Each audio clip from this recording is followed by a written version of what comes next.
Hello, what is up everyone? My name is Sagar and we are back here with another video. And this is the lecture number 12 of our Java and DSA course. So in the previous video we learned about the syntax of while loop and today we are going to practice problems using that. So without making any further ado, let's get started.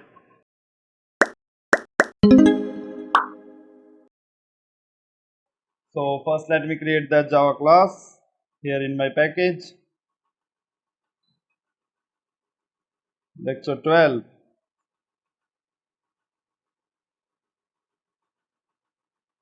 Before starting with the problems, let me first tell you about the syntax of do-while loop. This is the third type of loop that we are going to learn. There is no need of creating any whole video on this topic because I don't think that is very important. I have solved around 1000 DSA questions and I can find any question which requires only do-while loop to solve anything. Mostly all problems can be solved using a while loop or a for loop, but still let us see the syntax. So same as in other loops, we have three things. First is initialization, second is condition, and third is reinitialization. So first initialize our variable. Suppose I am writing here number. So after that our statement 2 is a condition, but first let me start with the syntax. So it is a do while loop. So first I will write here do and then these curly braces. So this is a new block of code and after these curly braces I will write here while and inside while there is a condition and then this semicolon. So inside these parentheses I have to write my statement 2, that is a condition. So let's start with the very basic example. Our number should be less than 10 and then we have to write our code inside this do block. So I will print my number and after that reinitialization that I will do after this statement. So our code will flow like this. First our number is initialized with 1 and then we will enter in this do block. So first we will print 1 and then it will be incremented to 2. And then after this block we will check the condition. So 2 is less than 10. Yes it is. So this will go up to 9 and after printing 9 our number is increased to 10 and after that we will check our condition. 10 is less than 10. No it is not. So we will only print up to 9. Let's check it. So you can see here we are starting from 1. First we will print 1 and we will increment it and then after we check. So we are only checking our condition after we execute this block. So first we will execute it. First 1 will be printed and after that we will check it if 2 is less than 10 or not. And once we have 9, so we will first print 9 and we will increment it. So our number will be 10 and after that we will check it. 10 is less than 10. No it is not. So we will not print it. Simple as that. In for and while loop, first we are checking the condition and then we were entering the block. And here is the reverse. First we are entering the block and after that we are checking. So that means we will always enter in the block at least one time. So suppose my this condition is false in starting. You can see here number is less than 0. So this condition is always false because our number is 1. After this we will enter in this block and our number will be incremented. So 1, 2, 3 all these are greater than 0 but our condition is our number is less than 0. So our condition is always false but we will still print this one. Let us check this. So you can see here.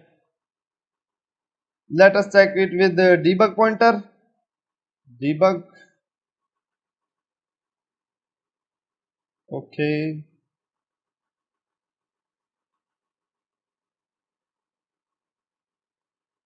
So our number is now 1 and after that we will enter in this do block and then we will print 1 and after that our number is increased and after that it is now 2. So we will check if 2 is less than 0 or not.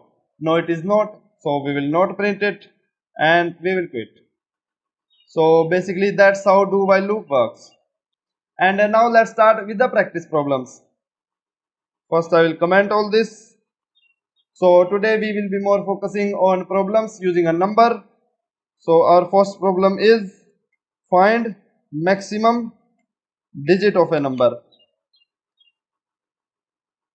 So suppose you have a number like this 1534 So this is a number that is 1534 and you have to find the maximum digit out of it. That means here the maximum digit is 5 and the minimum digit is 1. We have to tell the individual digit which is the greatest one. Suppose I have here 9 and that will be the maximum digit in our number. So first I will take a number from input. So how can we find the largest digit of a number? We don't know how to compare digits of a number. We only know how to compare numbers. So we are going to only use this property. We will get every digit and use it as a number and then compare it with other values and then get the maximum.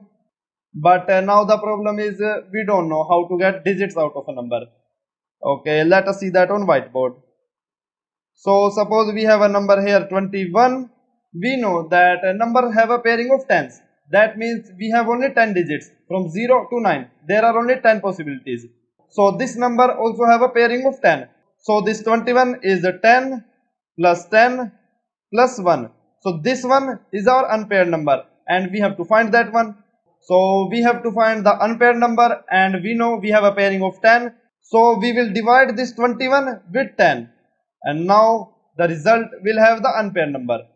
So 21 by 10 will be, let me write it as this,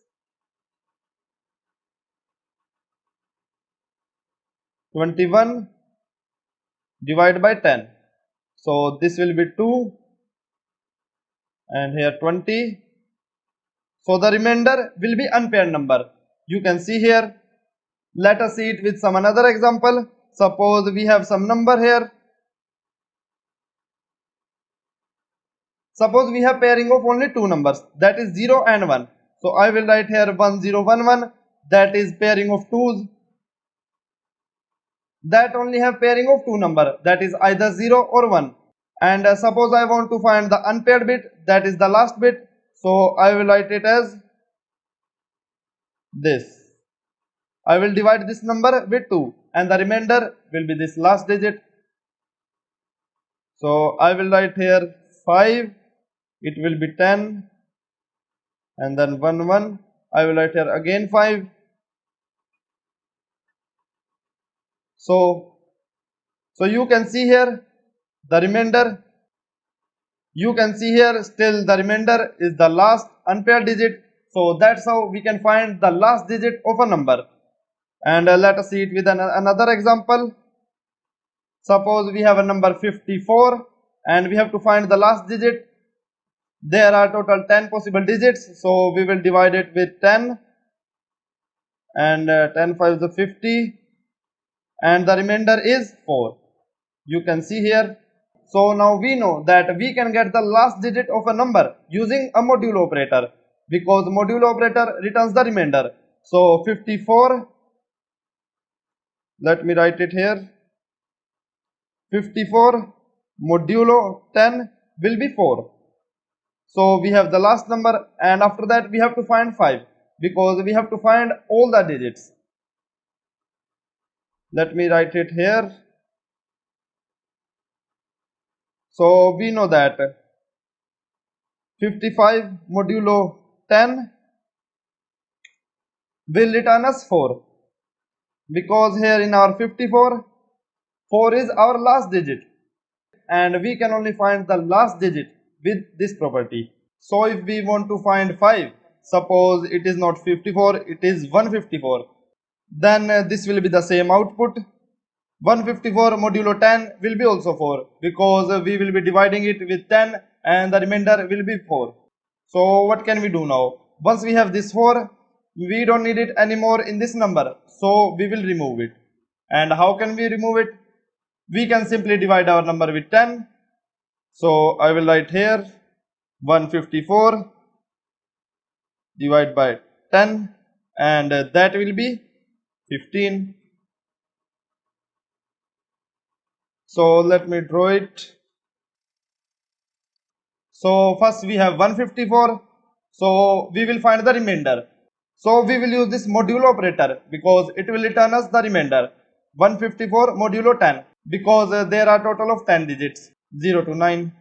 So 154 modulo 10 that will return us 4. So we will store this 4 in some number.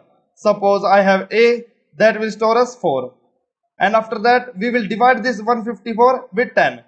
So 154 divided by 10, that will be 15. So after that we have 15. We will repeat this step and we will find 15 modulo 10, and that will return us 5. So either we can compare it with 4, that is it the maximum or not, or we can just store it in some another variable. But here we have to find the maximum digit, so we will just compare it. So after that 5 is maximum, so I will write here 5. So suppose here a will store the maximum digit, so now value of a will be 5, and after that we will again divide our number with 10. So 15 divide 10, and that will be 1.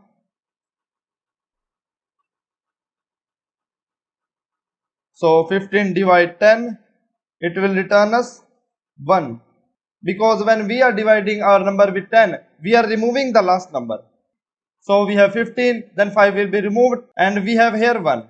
So after that we will again repeat this step.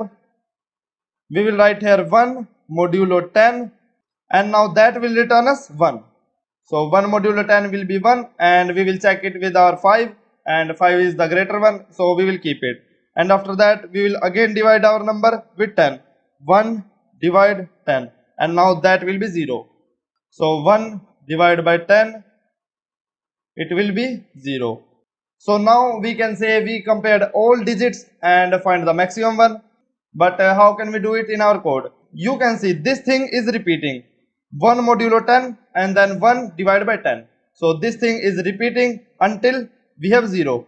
So we are repeating our steps again and again. We have some number, we modulo it with 10, and then we divide it with 10. So we have these two steps that are repeating again and again. So we will just use a loop here. So let me just use here a while loop. Our first condition is initialization, and we will take that number from our input. So we will just initialize our variable, and after that we will use a while, and then we need a condition, and our condition can be, you can see here we are repeating these two steps, modulo 10 and divide 10, while our number is greater than 0. At last our number is 0, so we don't need to move further. So our condition is our number, that is here n, should be greater than 0. We don't need to move ahead when our number is 0. So the condition will be only n is greater than 0. And after that we will write some code, and that will be here 154 was our number. So I will write here n, and then you can see here modulo 10. So I will write here n modulo 10, and that will return us some number. So here you can see that is 4, here that is 5, here that is 1. So I have to store it somewhere. So I will create here a temp integer. You can see here I am creating a temp variable that will be created every time inside of our while loop. And after that our second line is our number divided by 10.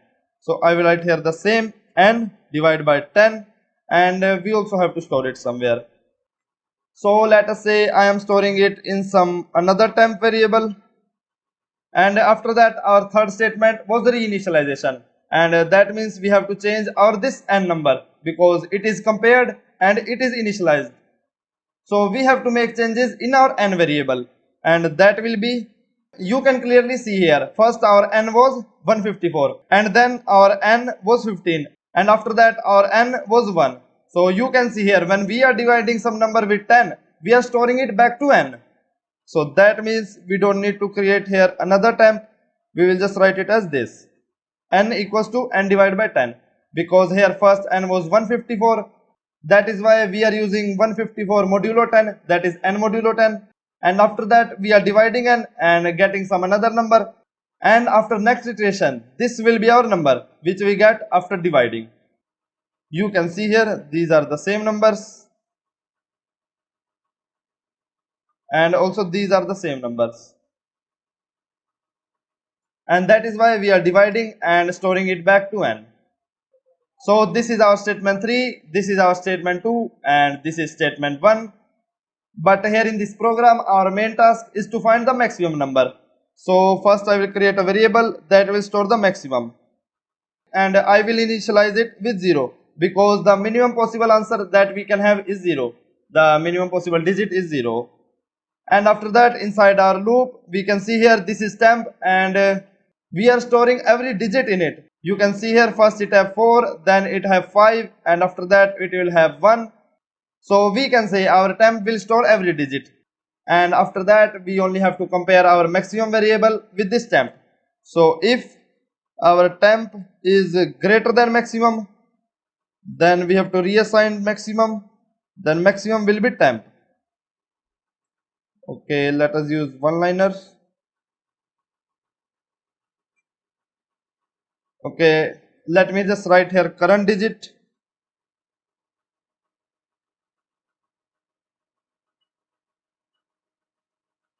So now that means if the current digit is greater than maximum, then maximum will store the current digit value. So first our current digit was 4. So 4 is greater than maximum because the maximum initially stores 0. So 4 is greater than 0. So maximum variable will now hold 4. And after that we have temp 5. This current digit will be 5 and 5 is greater than 4. So maximum will store 5. And after that we have 1. So 1 is not greater than 5, so we will not enter this block. And every time we are reinitializing n. So after that let's print maximum. Let us run this. So our number was 154 and the maximum digit is 5. Suppose we have another example. 1, 2, 3, 4, 5. The maximum digit is still 5. Let us check another case. 192. Maximum digit is 9 here. 192. And the maximum digit is 9.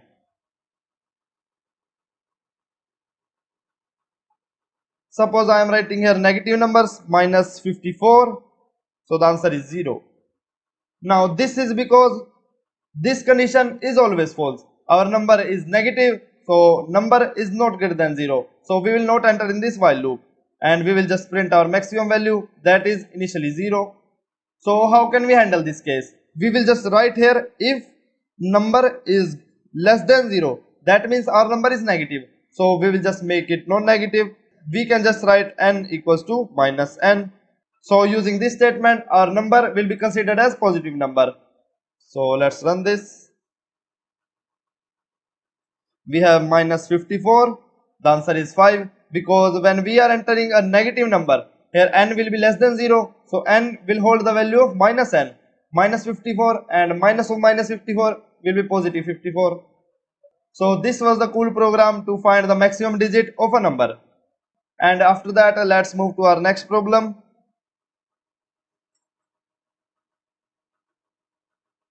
which is sum of all digits. Okay, after we know this concept, n modulo 10 and n divided by 10, this sum of all digits is a very easy problem. First, we will initialize our n. We are taking that from user input. And how can we do it now? We can just check every digit and add it to some number. So I will create here a sum variable that will be initially 0, and while our condition will be the same because we will keep dividing while our number is greater than 0. So while our number is greater than 0, now what we have to do? First I will create a temp variable that will be current digit, and it will be n modulo 10. So every time we are getting the last digit, and after that we will just add that current digit to our sum. So sum plus equal to current digit, and the statement 3 will be also same, n equals to n divided by 10. We will write it as n divided equal to 10, and after that we will just print sum.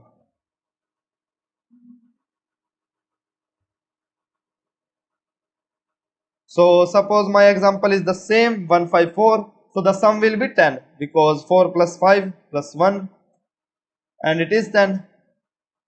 And suppose we have to also check for negative cases. So I will also write this statement. I will just uncomment this. So if n is negative, then n will be positive, and let's check it.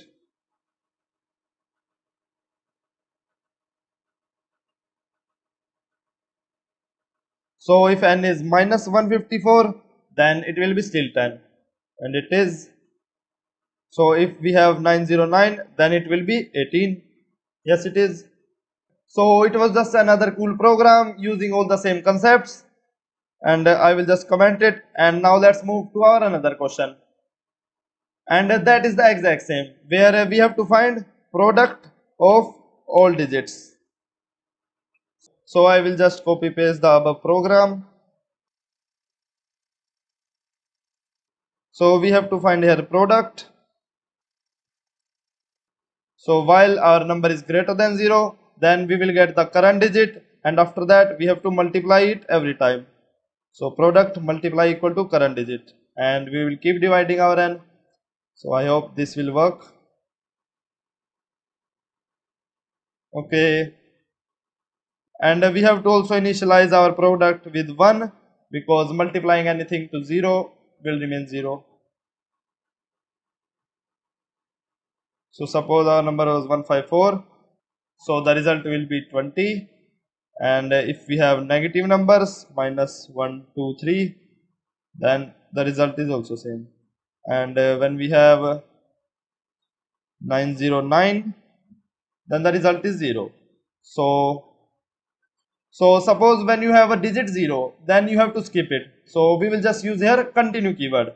So suppose if my current digit is 0, then we will just continue. Then we will not multiply it with our product, but we still have to use this, and modulo equal to 10. So I have to write it as n divide equal to 10. So when we have 0, we will still divide our number, and we will then have next digit, and then we will continue. So when our example was 909, then the result is 81, and this is correct. When we have 105, so result should be 5, and it is. So you can see here this statement 3 is very important, otherwise we will just stuck in an infinite loop, and that is why we are also using it inside this block. When we have digit, we still have to divide our number. So this was just a follow-up question, and now let us do another, and the next one is occurring of digits. So let me tell you with an example. Suppose I have this 2202. This is whole a number 2202, and our problem can be we have to tell how many times 2 is here in this number. So here 2 is 3 times.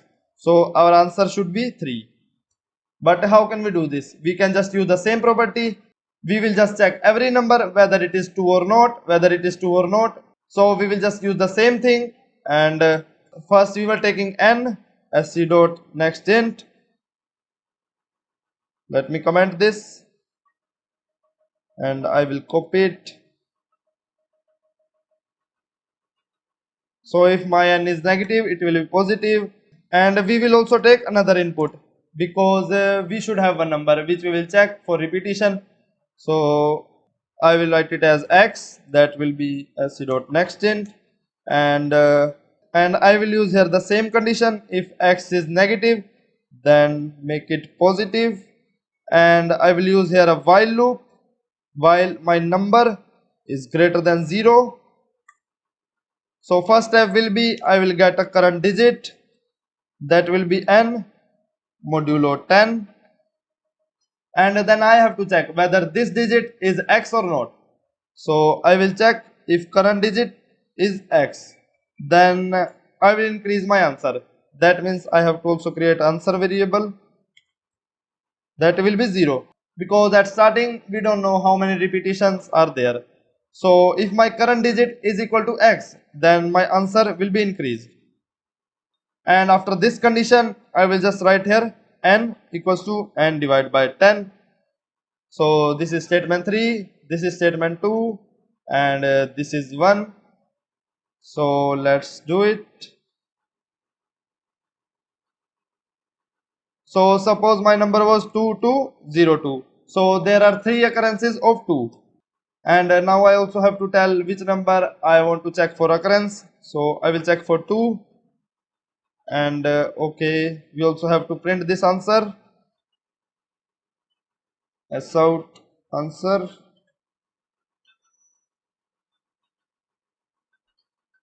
So my number was 2202 and I want to check how many times 2 is there. So 2 is 3 times.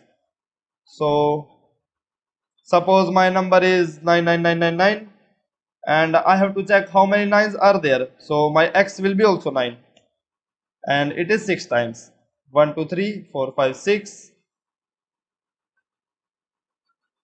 Suppose I have 6, 5, some long number. Let us say I am just writing here a random number and I want to check how many. Okay, this number was out of integer range. Let me take some small input and I have to, let us say I want to check how many times 7 is here. So 7 is 3 times. 1, 2 and 3. Suppose I want to check how many zeros are there. So x will be 0 and the answer is 4 because here 1, 2, 3, 4. So this is another cool program. And now let us quickly move to our another program. I will comment this. So we have product of all numbers. We have occurrence of digits. And after that we have reverse a number.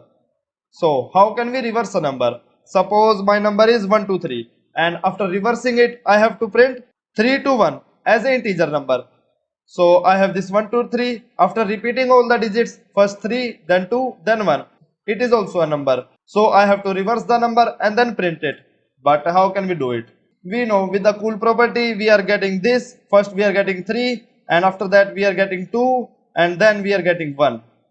We know we are getting 3, 2 and 1 in sequence. But how can we merge them and create a number? Let me tell you how. First I will go here. So suppose you have 3 numbers, that is 5, 3 and 1 and you have to merge them and create a number. So what can you do now? First you can just pick this 5, you can pick this and you can write it here. And then you have to make it 53 because our second number is 3. So how can you make 53 from 5? Just think about it. You can do 5 into 10 plus this number plus 3. 5 into 10 will be 50. Here 50 and then I will just add 3. So it will be 53.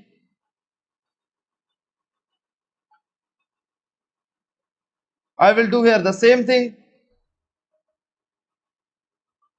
After that we have this one. So here we have 53 our number and then this one. And we have to make here 531. So how can we do it? We can again repeat the same step. We will multiply this number with 10. So after multiplying it will be 530. And then we will just add this number. So it will be 531 and this is our answer.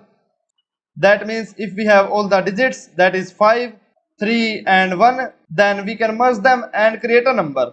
So we will just use the same property. First using modulo operator, we are getting every digit.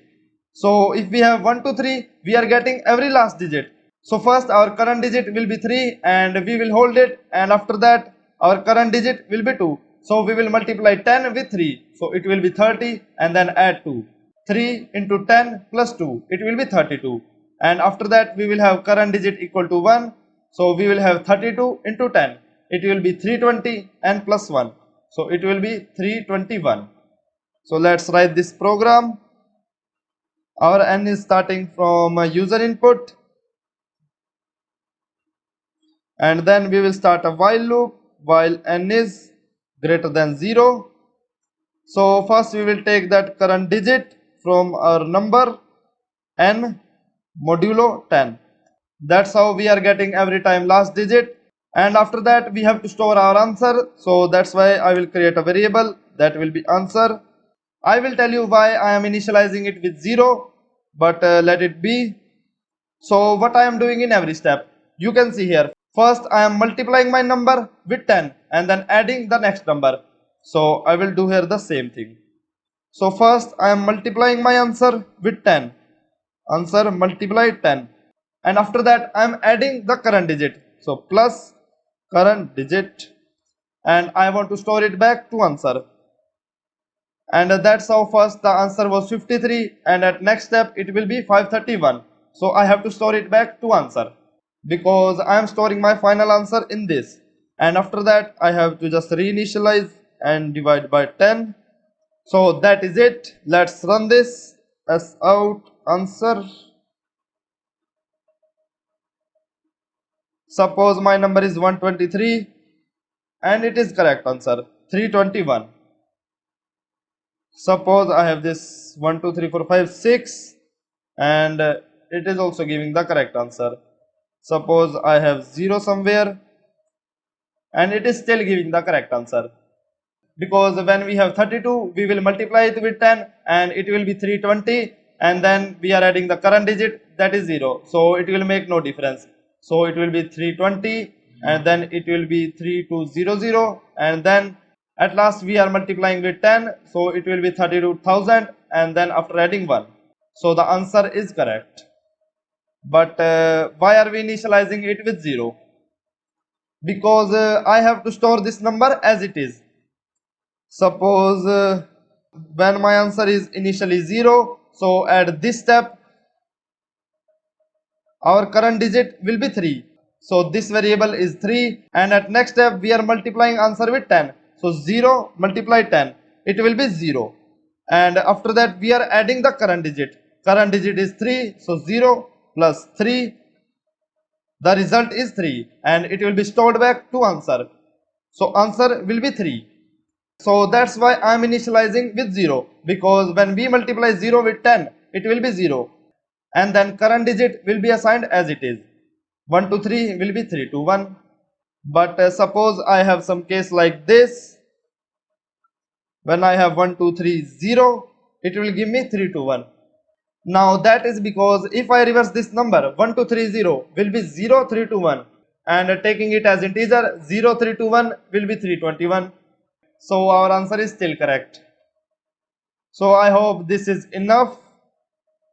We did 5 problems: reverse a number, occurrence of digits, product of all digits, sum of all digits, and find maximum digit of a number.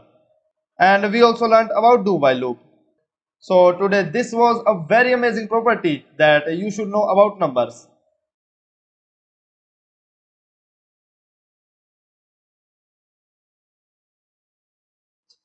And now it is time for practice problem. So today in task 12, you have to write 3 programs. But there is a condition that you can only use 4 loops. So your first program is to find maximum and minimum digit using only one loop.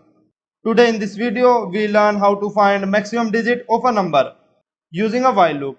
But in this problem, first you have to use a for loop, and then you have to use maximum and minimum digit using only one loop. So there are 3 different things that you have to do. First use a for loop, then find maximum and minimum, and only use one loop. And after that your second program is to reverse a negative number.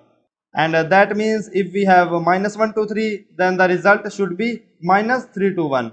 Okay, today we learned how can we reverse a number. 1 to 3 can be 3 to 1, and we were also handling the negative number case, but we were just handling that case. That means if we are having some negative numbers in our input, but we were just changing our number to positive number and then also printing the positive result. But today in your practice program, if we have some minus 1 to 3 in our result, we should also print the negative number after reversing it. So from the previous videos, you remember that flag thing, you can use it here. I just gave you a hint, you can do rest of the work.